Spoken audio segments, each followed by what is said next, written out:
mortify the deeds of the flesh. Atcha. God will not kill it. You yourself, me, myself, will kill it.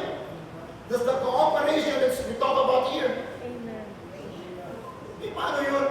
Kung meron tayong problema dyan sa mga tinitingnan natin sa internet, bakit pa yung tinitingnan?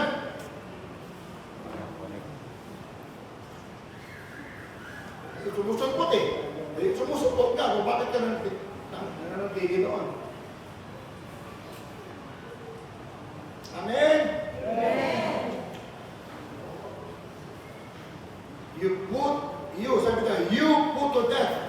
Ikaw mismo, you put to death the misdeeds of the body. Hindi ako Holy Spirit magpatay, ikaw ang papatay. Ako ang papatay.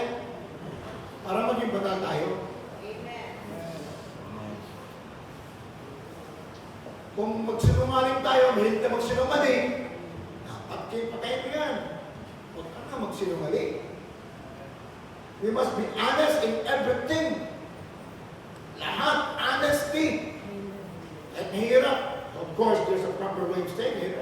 Minsan, honest ka talaga. Pangit talaga mukha ko sis. Honest ako. Huwag naman gano'n. You know what I mean? So mortify. You put to death the misdeeds of the body. You will live. Colossians 3:5 says, put to death is a command. Put to death, therefore, whatever belongs to your earthly nature. No, this is not the unbelievers. These are Colossians. This is the church. Romans is the Roman church. Colossians is the Colossian church in Colossae. Si Pablo nagsulat sa mga Kristohanon, siya, patya ang trabaho sa unod. Ikaw mismo mapatay. Paano mapatay? Pagbuhat na. Kaya kung hindi mo na pagkaunan, mamatay na. Kung sino pagkaunan,